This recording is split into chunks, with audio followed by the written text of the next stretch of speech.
thought my life was perfect until the truth came out. I should have known something was wrong when Marcus asked me to wear the dress. The emerald one he bought me 3 Christmases ago that still had the tags on it. You're sure you want me to come?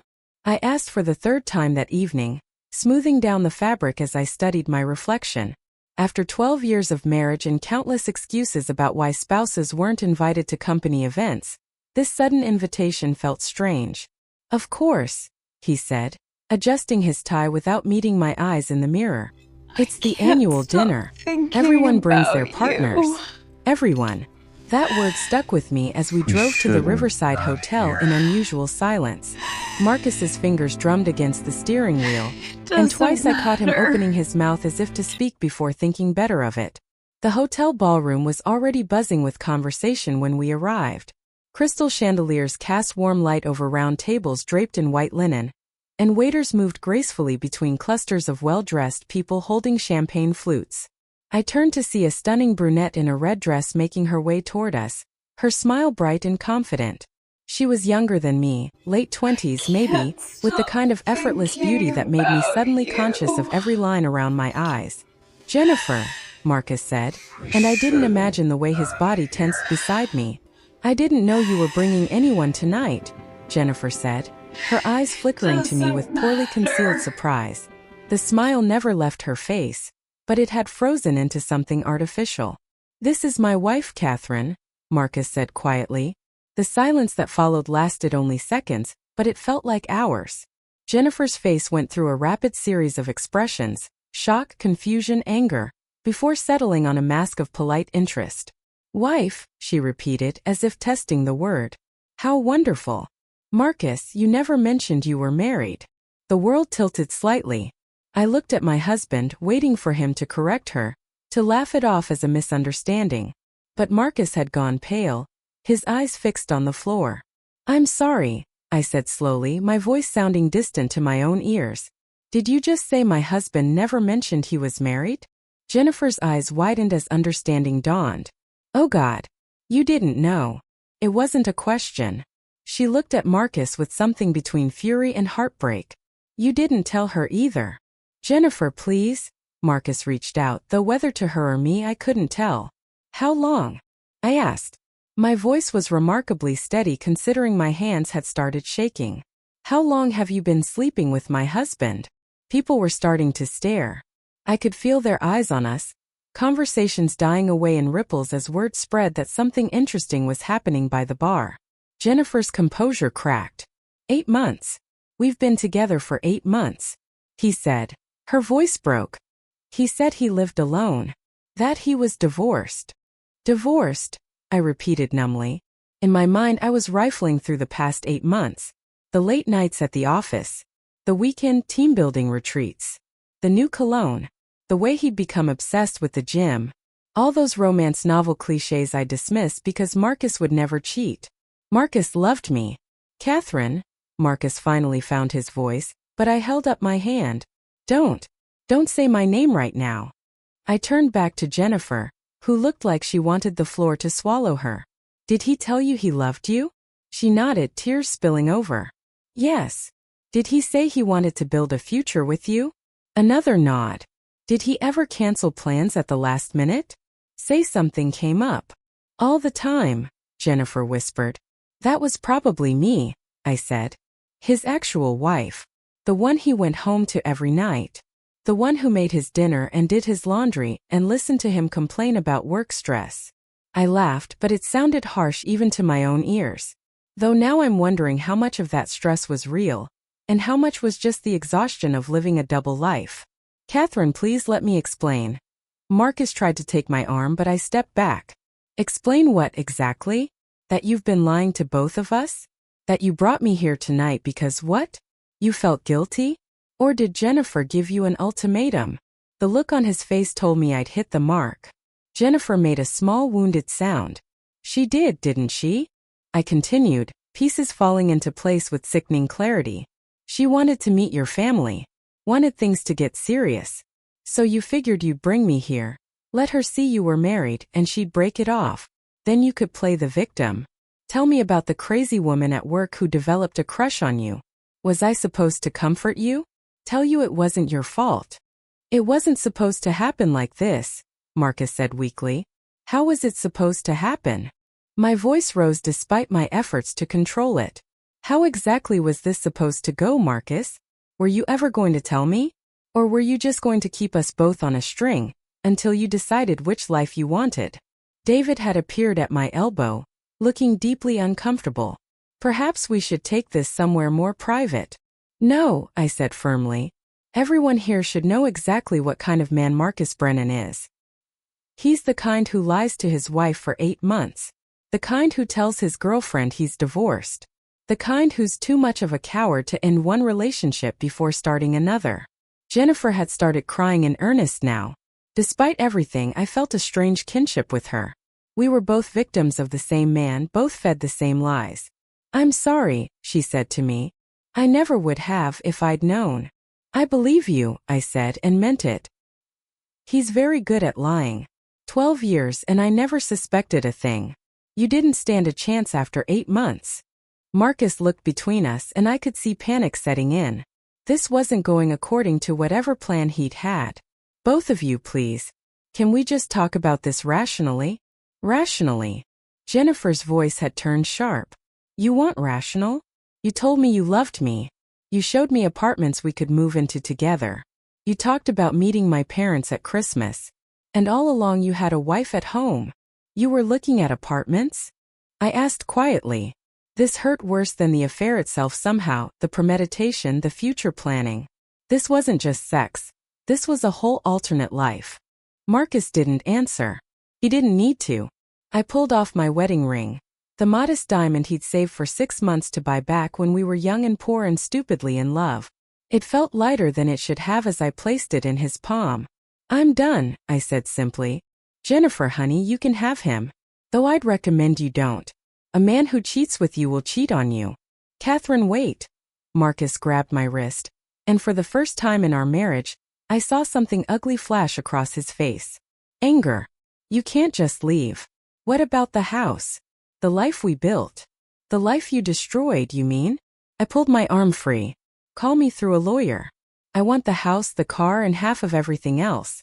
And Marcus, I'm going to tell everyone. Your mother, my parents, all our friends. They're going to know exactly why this marriage ended.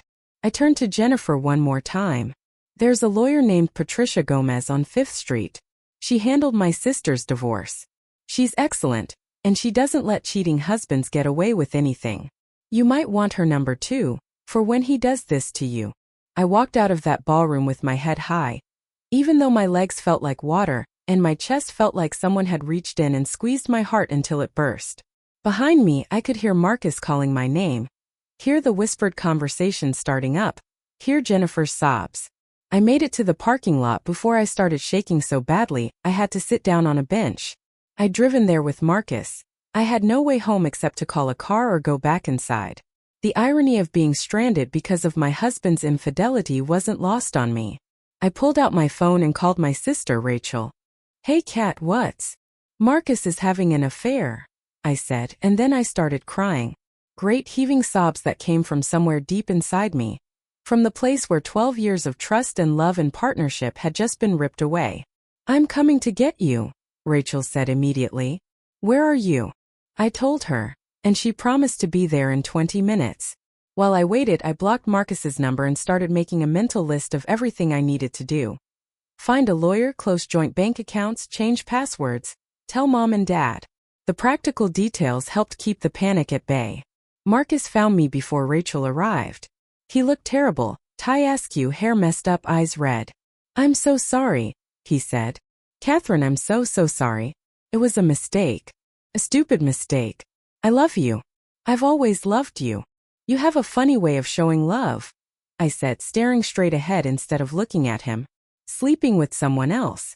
Lying about being divorced. Planning a whole future with her while coming home to me every night.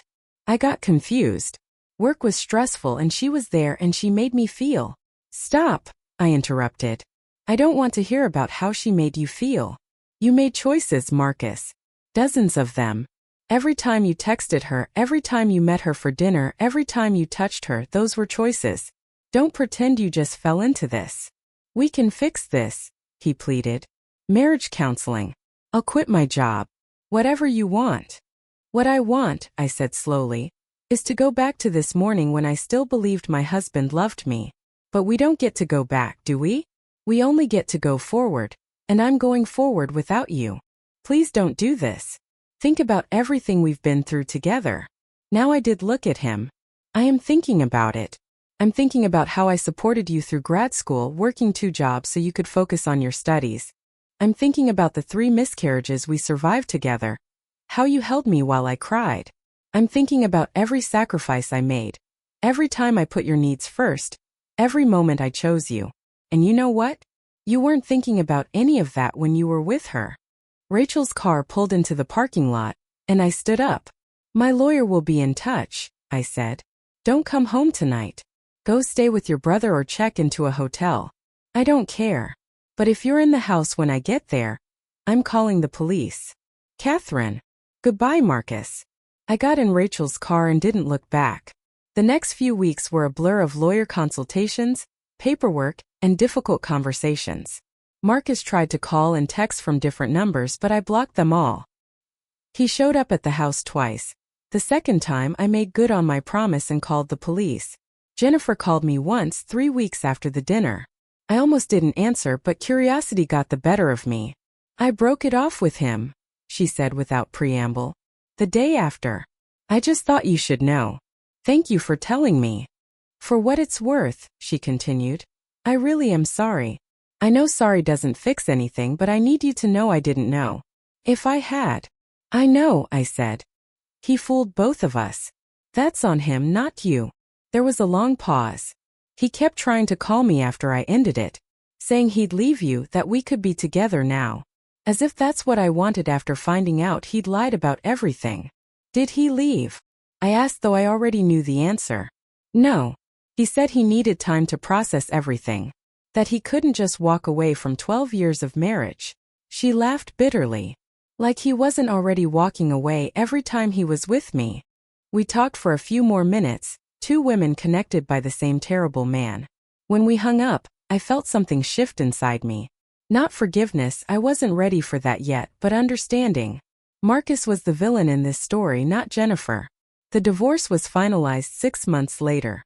I got the house, my car, and a substantial settlement.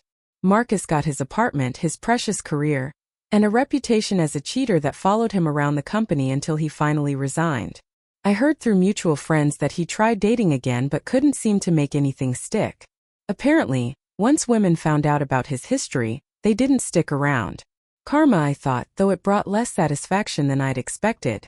For months after that dinner, I replayed everything in my mind, looking for signs I'd missed. And there were signs, so many signs. The way he'd stopped talking about work colleagues. The new gym membership. The sudden interest in his appearance. The phone he never let out of his sight. But I'd explained them all away because I trusted him. Because in 12 years, he'd never given me a reason not to. That was the hardest part. Realizing that my trust hadn't been earned, just not yet broken. I started therapy 6 weeks after the dinner. Dr. Kim helped me understand that Marcus's betrayal wasn't about me. Not about anything I'd done wrong or failed to do right. Some people cheat because they're broken in ways love can't fix. You can't save someone from themselves, she told me during one session. And trying will only destroy you in the process. I took up painting. Something I'd always wanted to try but never had time for.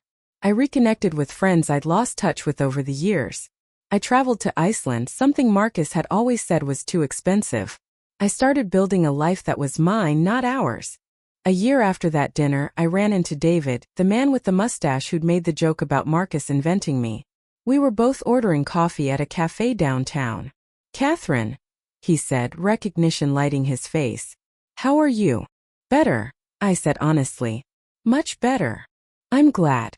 For what it's worth, the whole office thought what Marcus did was despicable. He wasn't well liked after that night. Good, I said, and found that I meant it. 2 years later, I'm happy. Genuinely, surprisingly happy.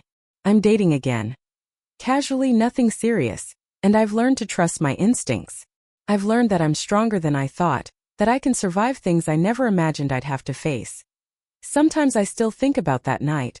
About the moment Jennifer said Marcus never mentioned being married. About the look on his face when his carefully constructed lies fell apart. About the woman I was before, the one who trusted blindly and loved unconditionally. I miss her sometimes, that innocent version of myself. But I don't want to be her again. She couldn't have survived what came next. She couldn't have walked out of that ballroom with her head high. She couldn't have built this new life from the ruins of the old one. The emerald dress is still in my closet. I can't quite bring myself to throw it away, not because it reminds me of Marcus, but because it reminds me of the night I found my strength. The night I chose myself.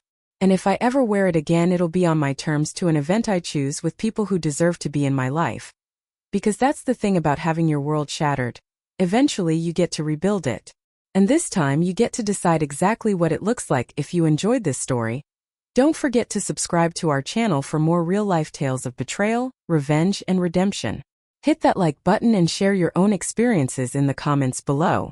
See you in the next story.